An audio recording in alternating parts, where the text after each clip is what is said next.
What's up, guys? Welcome to another episode of For the Life of Me podcast. We're in a different setting today. We're actually in my crib. All of that behind me. So we are transitioning. So for the past few episodes, you've listened to us talk about relationships. And so for the second half of the season, I wanted to talk about purpose. And so to kick it off, I thought the perfect person would be my friend Entoria.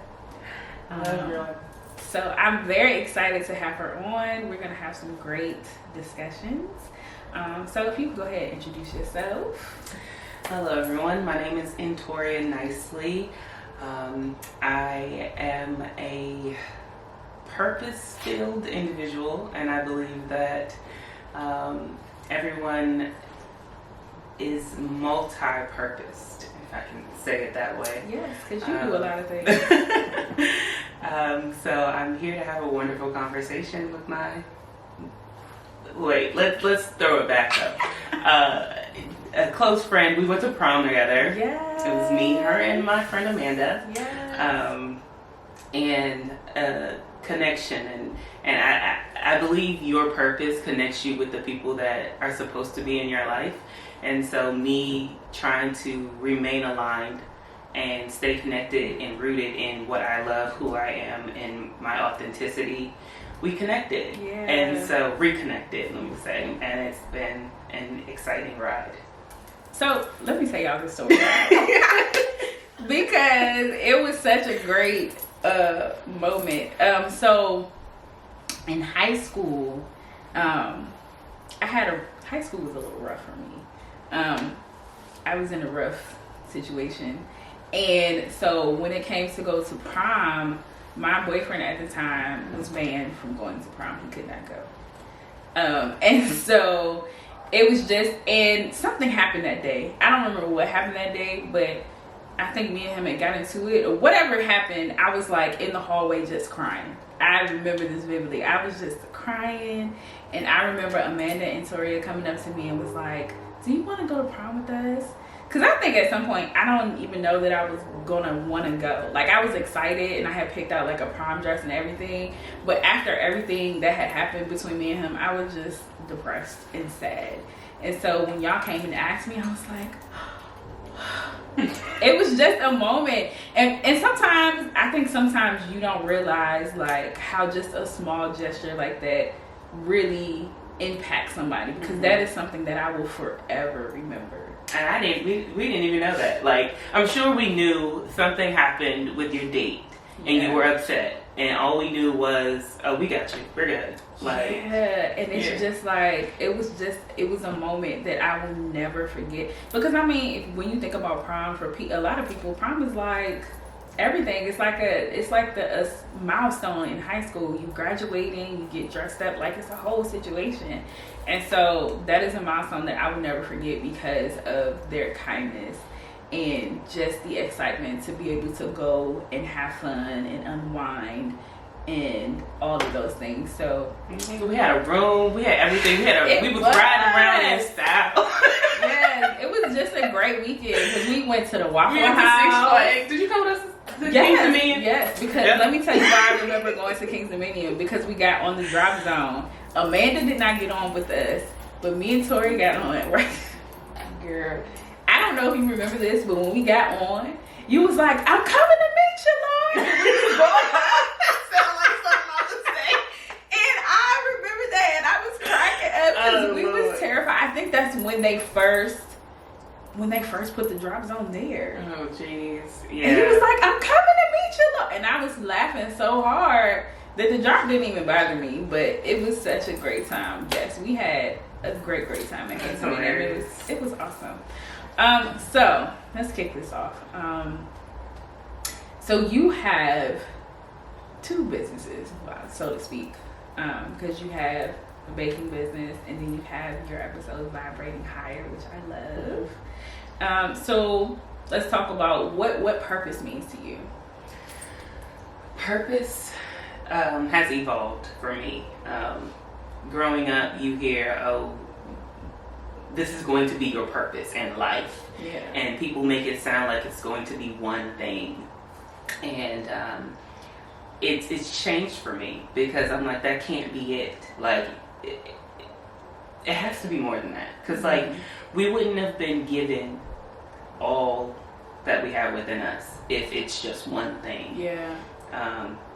And you telling that story of prom, it makes me realize, like, it's one of my purposes in life is to just connect with people. And, like, be with people, make sure that they're good. Like, so yeah, you were upset, and so that kind of just was like, all right, what's wrong? How can we fix this? And that's been me all my life. And thinking of where I'm headed, thinking of the things that I have yet to discover within myself. We are multi-purposed, and that's my favorite word. Like, if I could write a book, it would be called We Are Multi-Purposed, because there are little things that we offer the world, little things that we pour out that we don't even know has value. Yeah. Like, yes, I do baking, I do makeup, I started vibrating higher. Yeah. And out of all of those three, the first one was makeup. Oh, I love makeup. That got put on the back burner. Next thing came up was baking, but to the extent of, I'm about to make the best cookies in the office. It was for a holiday exchange. And every year, that was the best. I had so much fun. And my sister baked. She made all the cakes for every holiday and things like that. But never did I imagine in 2019 we would be having a vendor stand at my aunt's event. And I'm like, what is this? How did we get here? And now 2 years later, that's my official business, is Nicely Baked.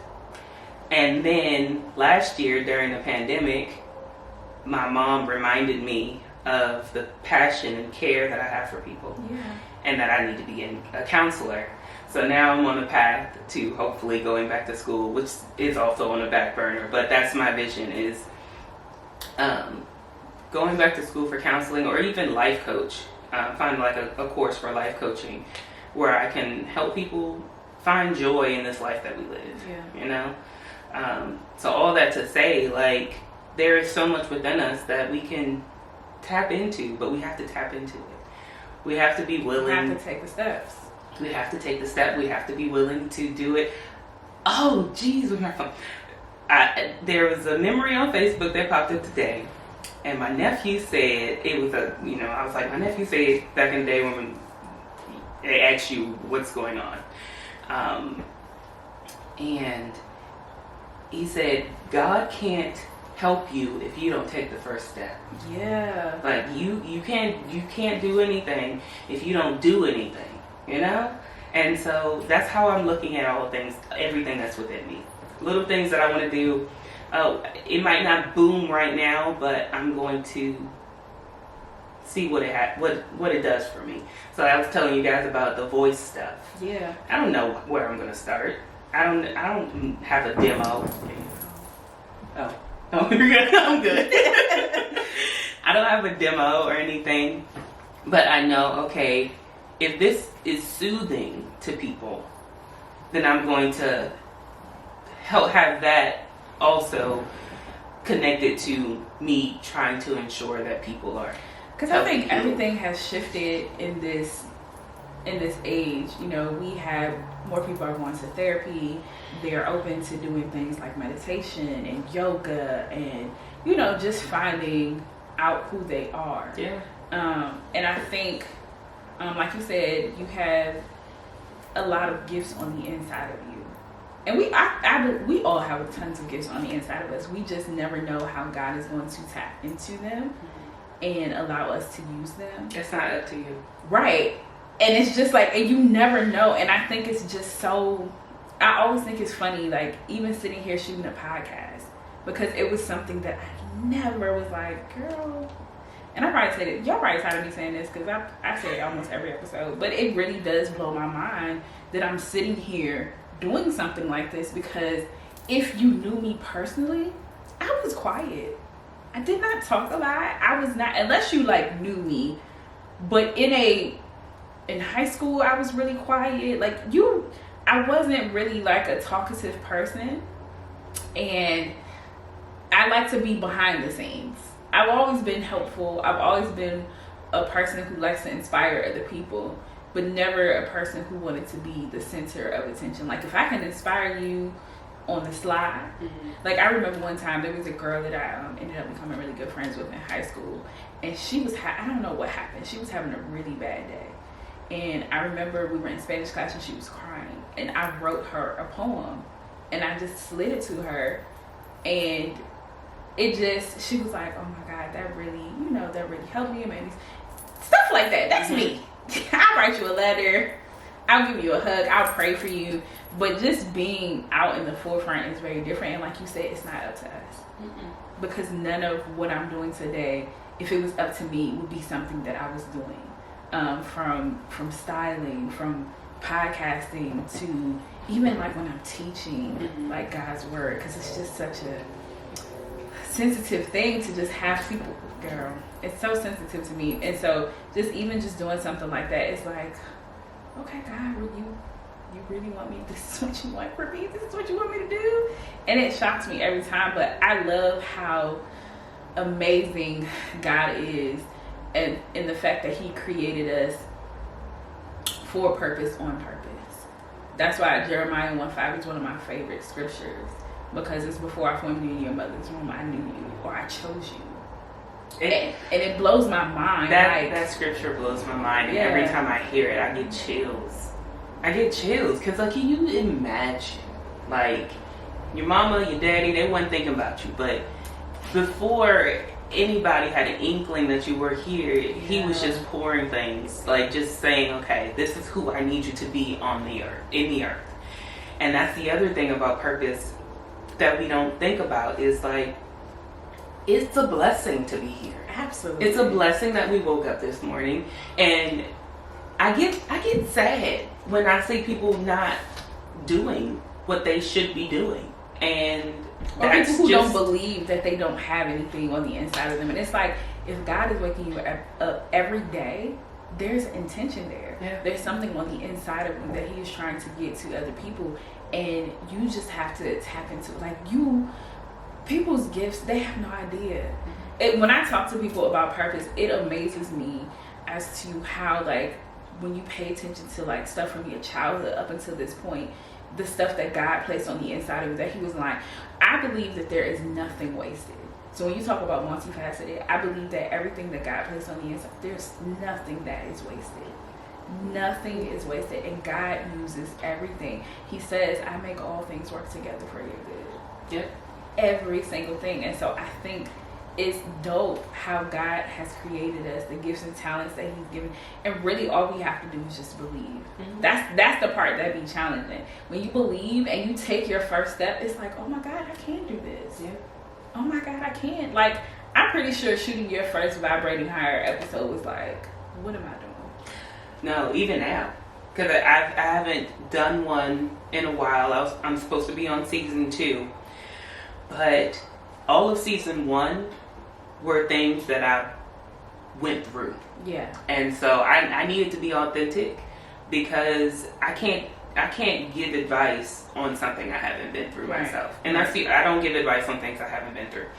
If there's a topic I want to discuss, I'll try to have somebody discuss it with me, go live or something like that. I've only done that once, and that was in regards to like I don't even know how to say it. It was like a sex conversation pretty much, and I was like, I need someone else in the room with me. Because happened the same stuff. I just had a conversation with somebody about that, because as a single Christian woman, I was telling them how when it comes to being married, I say, if you have remained celibate all of this time, and the thing that you hear at church is don't have sex. And then when you get married, it's like, all right, you're supposed to have sex. But if I haven't had sex in all this time, and I'm not watching porn, or I'm not doing certain things, I'm a little lost. And there's nobody in the church that is telling me, Mm-hmm. like, okay, well, when you get into this, these are the things that you should be doing, or this is what you should be doing. And it's not gonna happen. And it's such a, like, it's so hard taboo, to and it's like, those are conversations that need to be had. Because you gotta be able to explain to somebody how you're transitioning to here. They talk about sex in the Bible because the Song of Solomon. Hey, listen, if you read the Song of Solomon, it gets deep, it gets real, okay? Amen. So I just feel like it should be a conversation, especially if you want people to continue on the path to do it the right way, or do it the way where you have God in mind, and there's a connect, because it's more than just a physical act. There's intimacy there. Mm-hmm. There's a lot of things that you got to think about.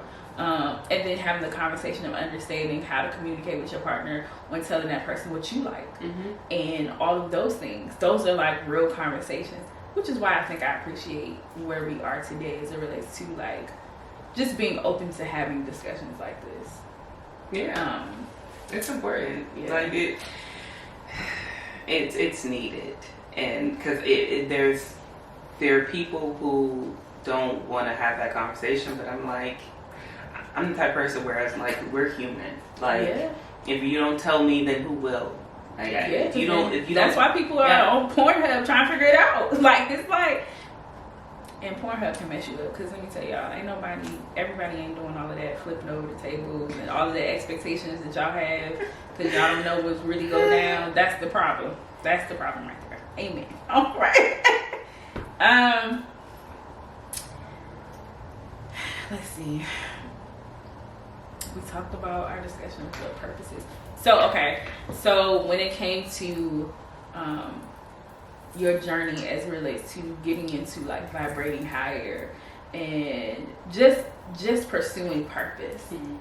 What was your thought process behind that? What made you wake up one day and say, there's more?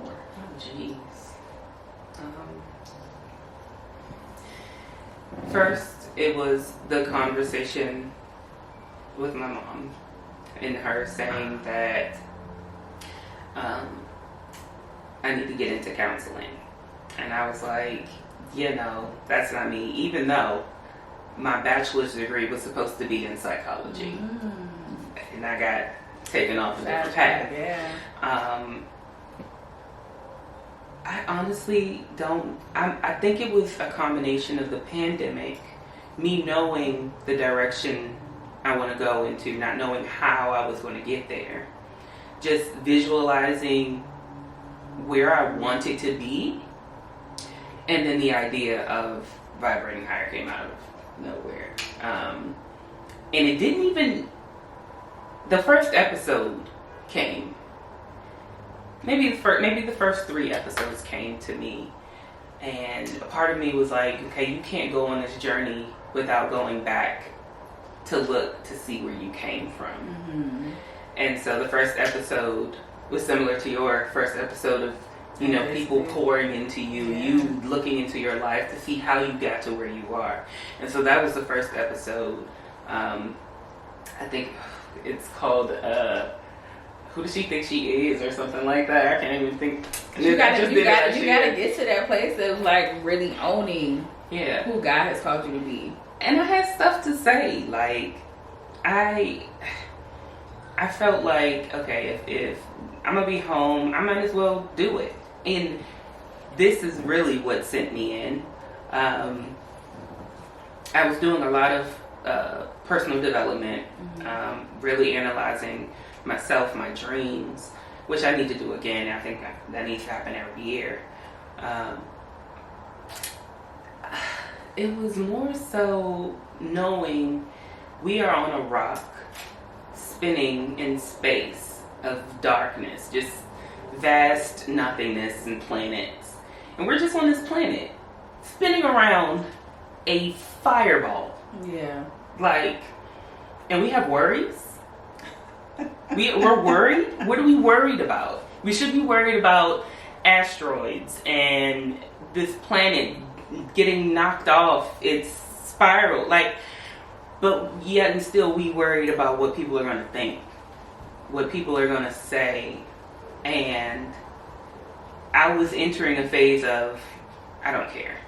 Like, I'm going to create this because this is in my spirit to create it. I wrote it before I recorded it, and it was done. It was exciting. It was exhilarating. After the first few, I was like, what am I going to talk about next? Like, oh my gosh. It was because I was able to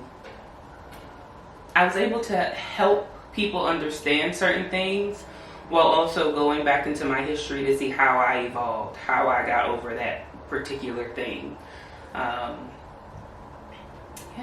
So it was, I think the dopest thing about ministry what I've learned is that I think I used to think that ministry had to be one way. Like, I thought that if you were in the pulpit, you were in the front of the church, ministry. Mm-hmm. But what I've realized is that ministry is really how you live your life on a day-to-day. And we are put here to live our life in a way that inspires others. And so even for me, when I think about purpose and how I even got to where I am today, it really just started with me saying yes to God. Because there was a lot of things that he had been calling me to do, but I was terrified to do it because of other people's opinions. It was literally the thing that would give me anxiety, that would give me panic, and would cause me to just pause. But then I was depressed because I wasn't fulfilling what God had placed on the inside of me. And so I was just in this space where I'm like, I'm scared to move, but I need to move, because if I don't, I don't know what's going to happen. Get darker. And so it took for me to dive into God's word to see what he said about me first. Mm-hmm. Because if I solidified what God said about me versus what people said about me, then slowly but surely people's opinions would stop mattering, because he created me. Mm-hmm. He wrote the blueprint. And I just believe that God is a loving father, and anything that he asks me to do, he's not going to set me up to fail. He's absolutely going to put me in a position to succeed. And so if he's calling me to it, that means that he's placed something on the inside of me that is going to be able to fulfill whatever it is that he's called me to. And so just saying yes was like my first step. And it was just yes to small things. Mm-hmm. And I think sometimes when we pursue purpose, we think it has to be this grand situation. And before you get to this part where you're doing stuff like this, it's just saying yes to, like, okay, God, I'm going to get dressed today. It's real simple. Like, okay, God, I'm going to go ahead and I'm going to read this chapter and I'm going to study this today. Okay, God, I'm going to listen to Pastor Mike Todd talk about crazy faith. I'm gonna watch this entire series, because it was the things, it was the tools that he was giving me to build up myself first, in order for me to have the character to sustain me to be in the positions that he was calling me to. So I had to do the internal work first, and then as I was doing the internal work and taking steps there, he slowly started peeling back, like, okay, now you can do this. Oh, now you can teach this. Oh, now somebody's going to call you and you're going to speak on this. Okay, and now you're going to do this. And it's just like... That's crazy, because that's kind of what happened with me. It was like Vibrating Higher series was me seeing what I could do. Yeah. And then one of her closest friends wanted me to be on her podcast. I was like, what, me? And then this, and then we don't know where we're going. Yeah. We know where we would like to go. But what we do know is what's within us, what we can do, what we are purposed to do. And it's amazing just to see, but that in between time, in the meantime, it gets a little shaky sometimes. Yeah. But it's beautiful, because you just have to keep moving, keep walking. Yeah, it's just taking one step. step. Get up, get dressed. It's taking one step after another, after another, after another, that actually puts you in a position to do things that you never thought was possible, or you never saw yourself doing. And so I just think it's amazing. And even when I look back at stuff from when I was little. Because when you're little, when you're younger, there is a fearlessness about you. When you're a kid, I just heard that. it is, because when I think about my younger self before I got to the phase of where I was entertaining other people's opinions, I was doing stuff like plays. You couldn't tell me anything. I wanted to be a kid actress. I wanted to be a singer. Right. So nothing could be told to me at this time about me entertaining and doing all of the things. I don't know where the transition came to where people's opinions mattered so much that I shrunk. You talking about a girl who had all that life, and then I shrunk inward and became this person who just was terrified to do anything. I don't know where it comes from. I don't know where it goes, but like we said, all things will be used. Yeah. And so you on the stage. This is your stage. Yeah. Like, and this isn't the end. This is only the beginning. Yeah. So, like, once we realize what we were, that's why I say we have to go back. We have to go back and look to see who we were. Because what was I listening to? The Four Agreements. The Four Agreements. And he was saying we have to go back to look to see where we came from, who we were. Because that freedom is the freedom that we have to tap into to just be and live an abundant life. Yeah. And you don't understand it until you're in it. Like, when I was doing Vibrating Higher, I was at my top 10 self. And it's like, I can't explain it, but there was a freedom that kind of consumed me. And I knew, okay, this is what it feels like to live full. Yeah.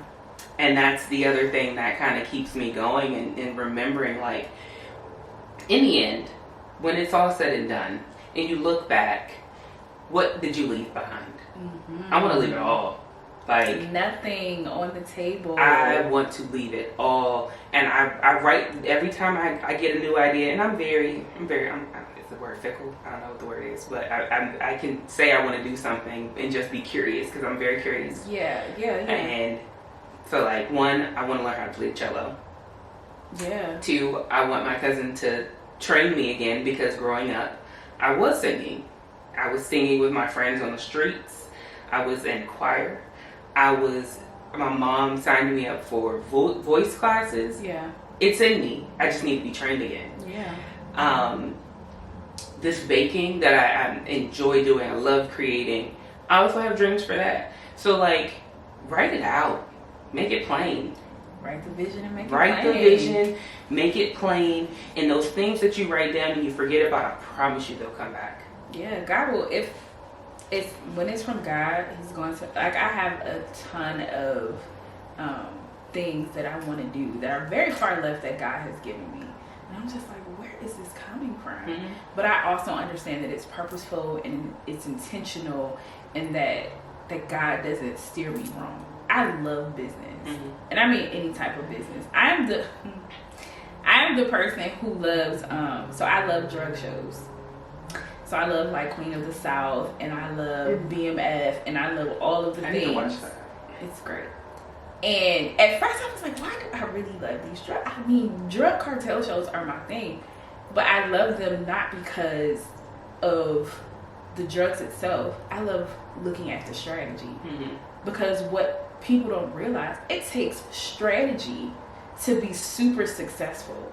Like Pablo Escobar, strategy to fly a plane into Florida and just listen, it takes strategy and money. Just how much money he was making a day. The fact that you was able to pay a whole country millions of dollars to use their country so that you could get into the States to do what you needed to do, and that didn't hurt you. How much money were you making, sir? Because and then the strategy, the brilliance to get the government to let you build your own jail, to stay in your own jail by yourself, so that you can continue to do what it is that you want to do, but they can save face to say that brilliant. Okay, like I'm sorry, some of y'all might not say that's that good, way, but that you in my said that. head, it's just I love drug shows not because of the drug itself, but I love watching strategy. It takes strategy to do that. It takes strategy to get the right politician to be on your side, and money. Like, it takes strategy to plan all of this out. Like, it's strategy to have specific people on specific corners.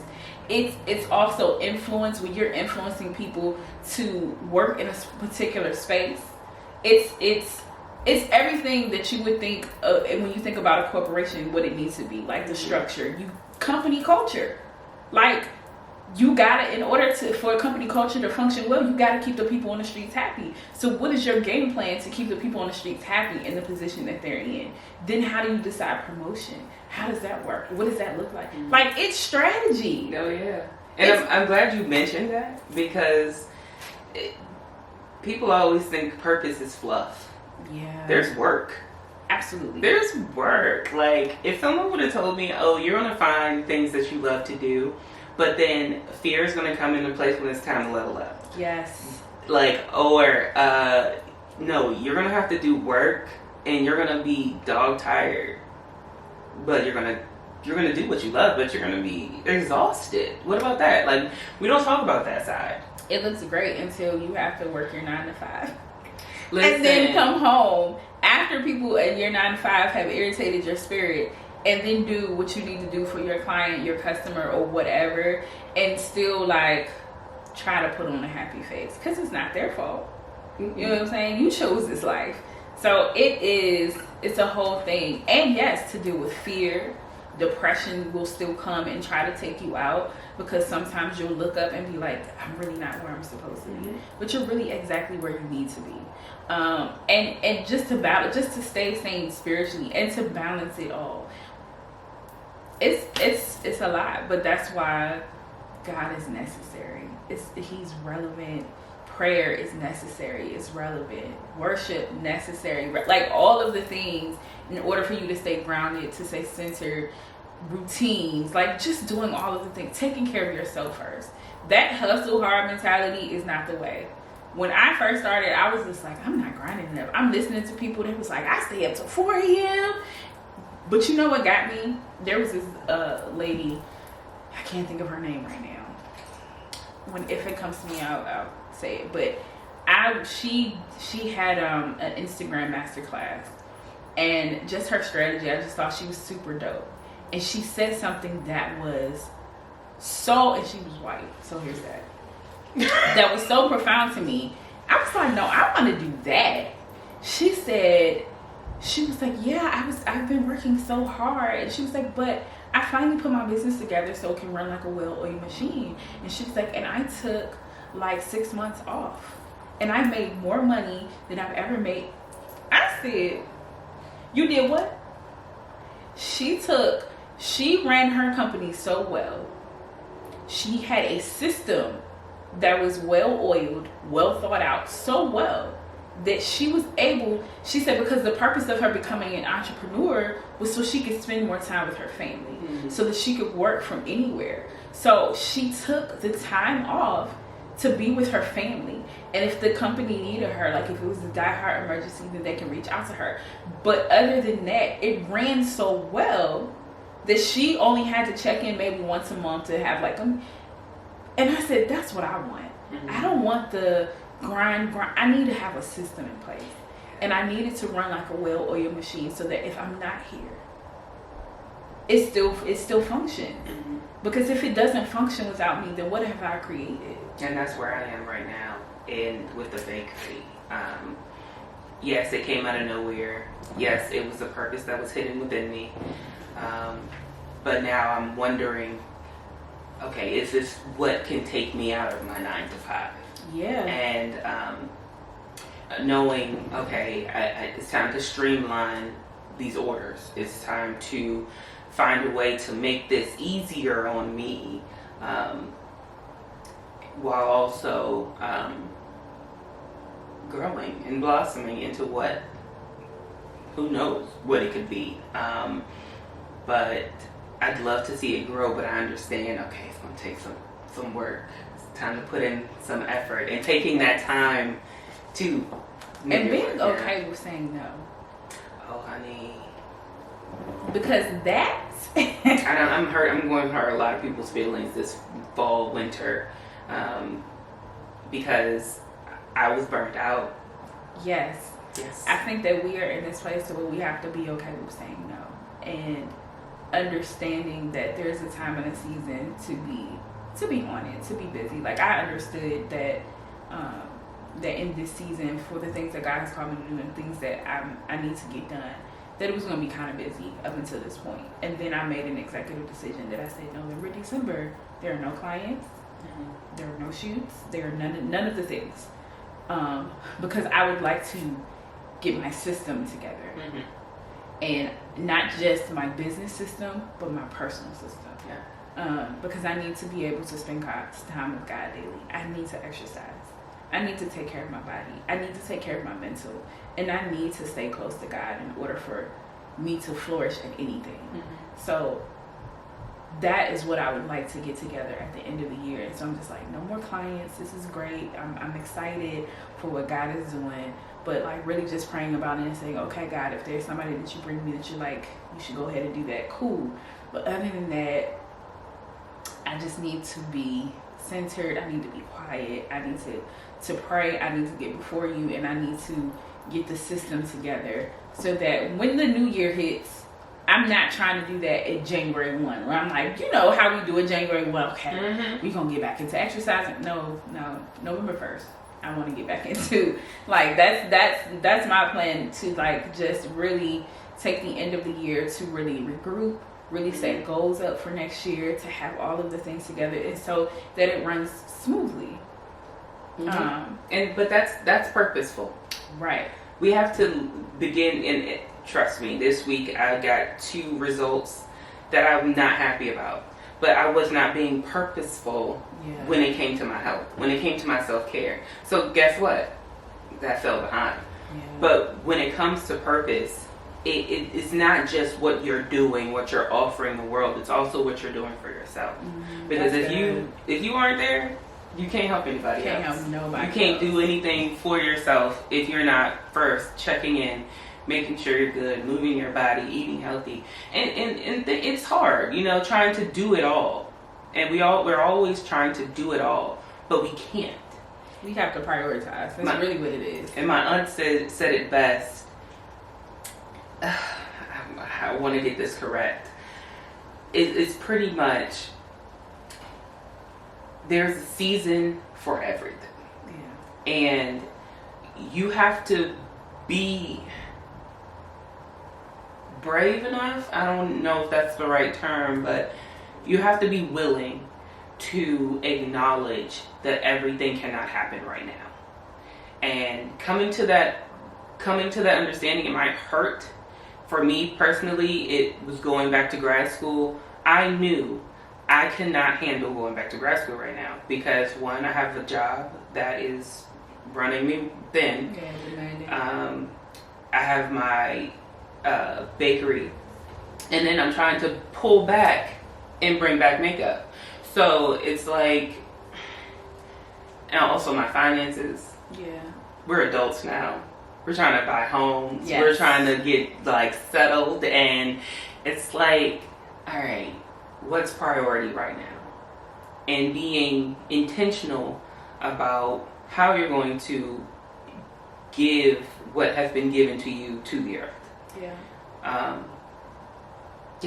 Because it's not our birthright to be tired and there's a exhausted. there's a time and a season for everything, and I do firmly believe that. So when I always, my initial response, and one thing that I tell everybody to do, is to always make sure you pray and ask God, okay, God, you've given me this idea, or you've given me this desire. Now I need you to show me how you want me to do it. When am I supposed to be doing it? And then I trust and believe that it will happen in His timing. The waiting process, y'all, sometimes feels very trash-like. But in that season, what I have learned is that the waiting is very intentional. He's not going to put me in anything before I'm ready to handle it. He's not, like, he's going to make sure that I'm ready for what it is that I prayed for. He's going to make sure that I'm learning and I'm prepared. And there's protection in the wait. And sometimes we don't realize how God is protecting us. It's just like your toddler. You're not going to put them in a Mercedes-Benz before their time because they don't know how to drive. You're not going to feed your baby food before it's time because now they have to develop a system for that. They have to develop, like, the way you introduce them to food is a slow roll. You know what I'm saying? You give them the little puree food first, then you work your way into mashed potatoes, and then you start to give them like little stuff like bread because they have to develop teeth. Like, there's grit, so there's protection in the weight, there's purpose in the weight, and there's a shaping that is going on, and it's very intentional. And so I'm super grateful to God for the wait. And sometimes we can be very like, God, this wait is trash because you said it was about to happen. I want it to happen tomorrow. But sometimes you're not ready for it. And I definitely have learned that I don't want anything before it's time because I don't want to mess it up. I don't want to fumble the ball. And I want to make sure that when you take me there, my character can sustain me. So, with that being said, do you have any, we're going to wrap it up, and do you have any final words, any final advice for people who are on their pursuit of purpose journey? Be authentic. Be true to yourself. And it's hard because we worry about the world. We worry about how people are going to view us. But you would not be here if you weren't you. Like, and that gets me, and I love that you mentioned prayer, because before every Vibrating Higher episode, I prayed. I wanted to make sure whatever I was saying was accurate. If it's something I should remove, let me know. Like, because I don't want to come off in a way that's not myself. And God only knows what's in me, what works, what I need to share with people who need to hear it. Like, for example, on TikTok, I stopped putting tags. I don't put the tags. I don't put anything, because whatever is meant for you is for you. It'll come across. It'll come. That's good. And sometimes I'll put something just for fun, but for the most part, I'm like, I don't want to be in connection with anything that's not for me. I don't want anything in my life that is not aligned with me and my purpose, where I'm going, who I need to be connected with. Everything is in alignment. And when it comes to purpose, it is so important for you to know who you are, know your authentic self, for you to be able to identify who's for you, who's not for you, and just sit in your greatness. Sit and understand that you have greatness within you. If you don't understand, if you don't understand what you have within yourself, no one will. If you don't know it first, yes, people are going to come up and they're going to be like, oh, this is you. I wanted to talk to you about prophecy and purpose. Because in the church, growing up, all I heard was, oh, you're gonna preach, you're gonna be on the stage, that was their prophecy, but my purpose looks different. So before we close, because we can get into that. Before we close. So what I know about prophecy to be true is that God doesn't tell anybody else anything that he doesn't tell you first. And I need y'all to hear that, because I know that there is a heightened prophetic culture right now. And I know a lot of times people are looking for a word because they are looking for their purpose. They are looking for something to hold on to cling to hope for. But when it comes to God giving you a word, he's literally not going to give you anything that he is not going to give you himself, or he's going to confirm it. If there's something that somebody has given me God he always confirms his word. And so I know, and hear me clear, you cannot receive from everybody. That's why discernment is so necessary. Holy Spirit, your best helper. Because you will feel when somebody is trying to give you a word and it's inauthentic, or when somebody is trying to manipulate your emotions, because there is a lot of that going on. But God will always confirm what it is that he wants to say to you authentically. And so I know, now prophecy, this was a thing like that I heard about but never really experienced as much as I do now. And to have a prophetic gift, it's something that you absolutely shouldn't want to manipulate it. You absolutely shouldn't want to fumble the ball on it. And I know that if God gives me a word for someone, I'm very careful with how I give it. When I give it, I want to make sure that I'm hearing from God. And then I was like, when I first gave a word, I was terrified. I'm like, God, what if this doesn't happen? I hear you, but what? But I had to learn that it's not my responsibility to worry about when it's going to happen, how it's going to happen. Also, with prophetic words, there's a responsibility that comes with you. I think sometimes people feel like when you get a word, it's just like purpose. When you get a word, there's a corresponding action and faith that has to go with that in order for it to manifest the way that it's supposed to. You have a responsibility.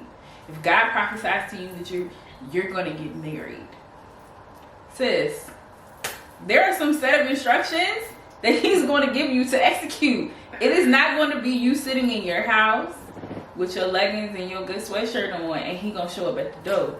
Now, I'm not going to hold you. I wish it did happen like that, because dating can be a little trash right now. But I wish it did happen like that. I wish Michael B. Jordan showed up at my doorstep, or Jordan Calloway, or Dempson. You know, it's a couple of people out there that little chocolate man, little chocolate bearded man, you know, medium build. Hey, if you're watching, amen. But listen, there's some set of instructions that come with that. There's some things that you have to do. Even when I received a prophetic word, there were things that, like, your responsibility when you get a word is to pray over it. Seek God about it. Okay, God, they gave me this word. What am I supposed to do with that? And see, and sometimes I've never done that. Yeah, I people would say things to me, and I would just be like, all right, I receive it. And I believe I assumed the ones I remembered would stay. Yeah. Like, I don't know if that's strange or not, but the ones that stayed in your marinating mind, in the back of my mind. Because a lot of times it's God reminding you of his word. Yeah. But yes, anytime that you receive a word, you definitely should take it to God, pray over it, and ask for instructions. And say, okay, God, if this you, I need you to confirm it, what you want me to do, how you want me to handle it.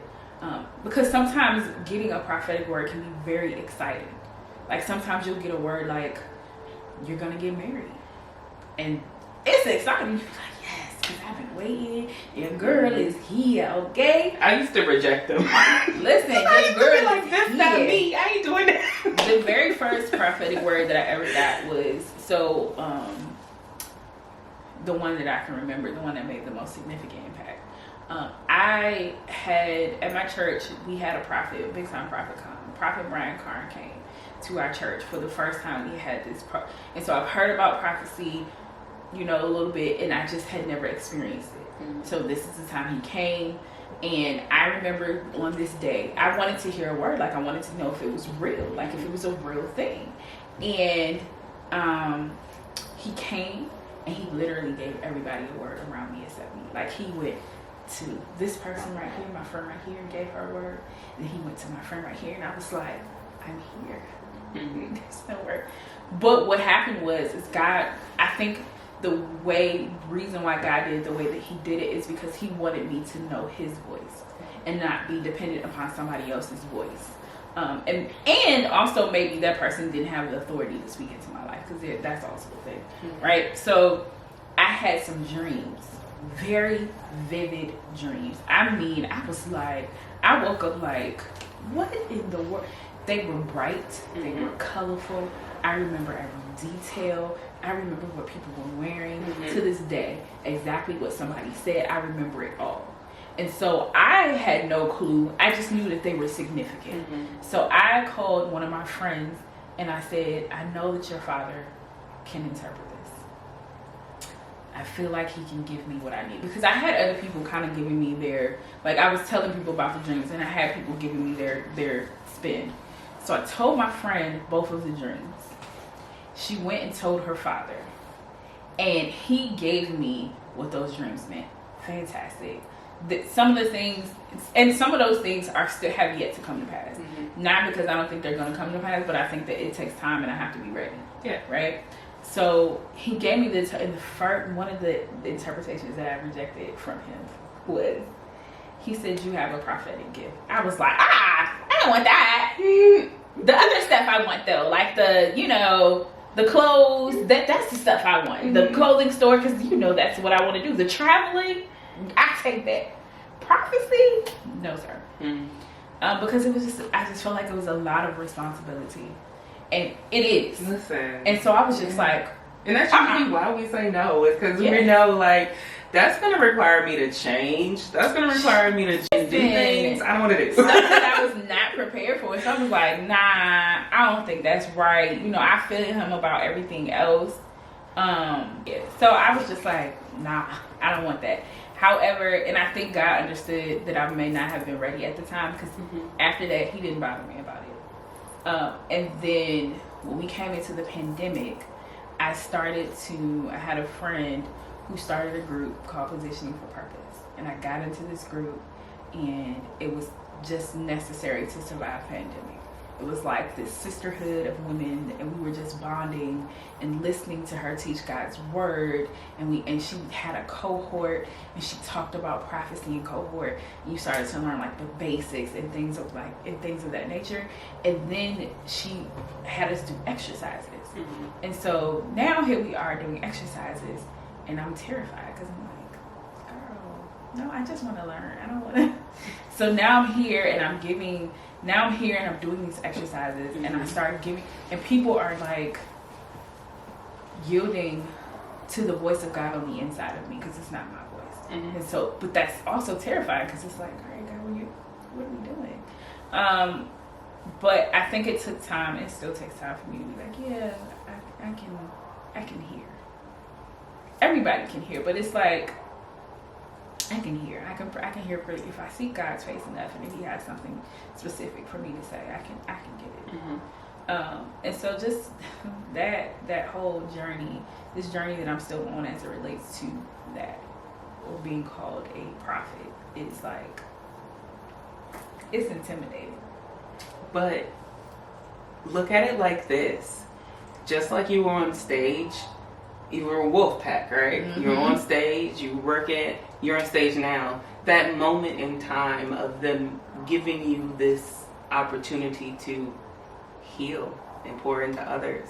Yeah. Like you did when you gave the girl the note. Like, all will be used. Yeah. All is well. Like, and understanding that kind of keeps you pushing through the muck, through the in-between times, in the mean times that we've talked about already. But I like that you said something about the God within you. Yeah. And my aunt, I keep referring to her, but she was my mentor growing up, and like now I kind of listen to her when she says certain things.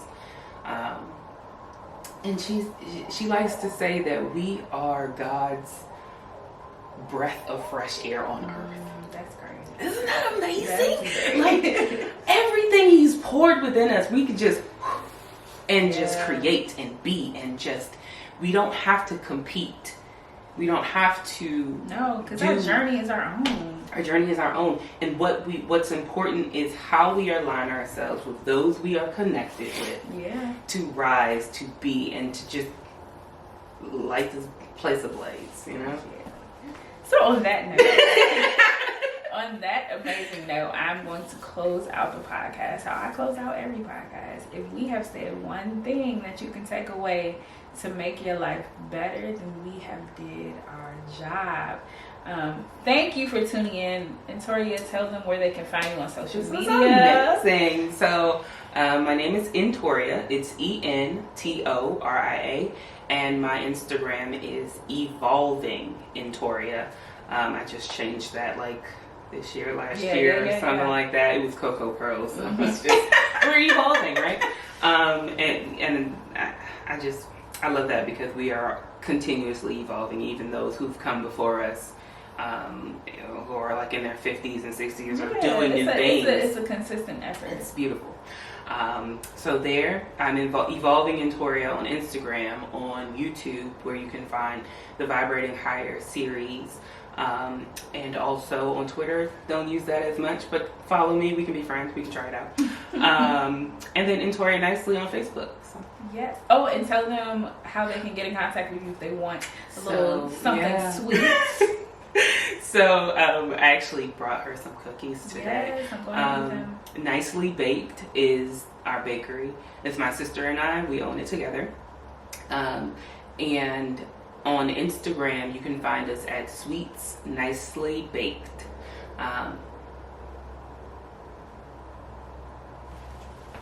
You trying to Make sure I get that right.